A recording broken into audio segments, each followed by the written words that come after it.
Hi, Leo Drager here. I want to talk to you about how to find generic vulnerable SQL injection websites, which is basically the precursor to the next program that we realistically are going to discuss, SQL Map.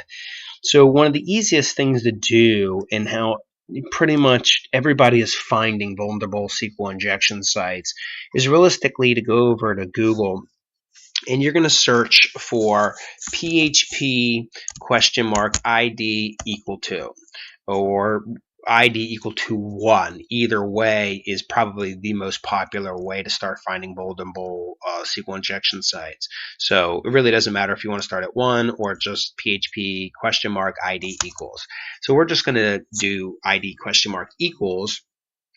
And we will start seeing that there's only, I don't know, 2 billion, resources or links that most people could potentially start exploiting.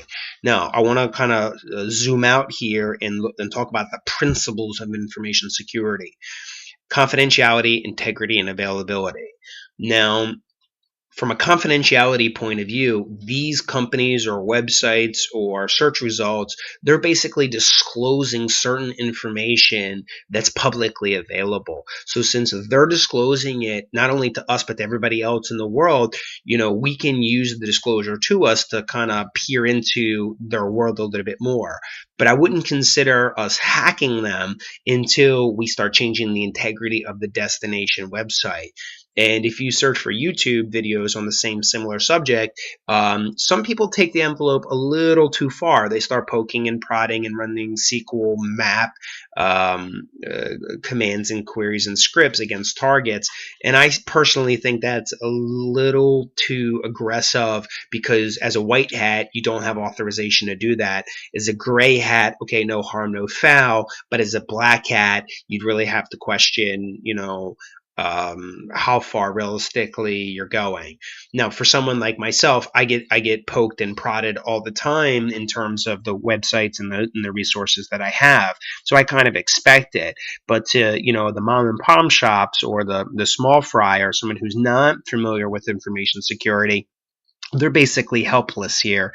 And you don't want to destroy their websites, change the integrity of their systems, knock them offline, or use the disclosure to their advantage. So there is a way to operate ethically here, legally, but the minute you start changing the integrity of your destination systems, you'd really have to wonder if you're operating legally versus illegally. So clearly I'm not going to be advocating anything illegal here, and I need to do these videos in a way that I'm not doing anything illegal, because the only thing I know about prison is I'm too good looking to go. So nobody's going to jail here. So what I've done here is shown you how to start finding vulnerable SQL injection sites. Now, any of these phpIDs, these are all of the things that I'm looking for. Now, let's say that I was hired as a penetration tester to do some evaluations inside of a company. Okay, I could start combining this with in URL linuxwarrior.com and search for that specifically to see if a particular website is also vulnerable, or if I can actually pull that from a particular video. So you can combine the Google search results to get a little bit more creative here, but that's no more difficult than just Google hacking 101. Okay.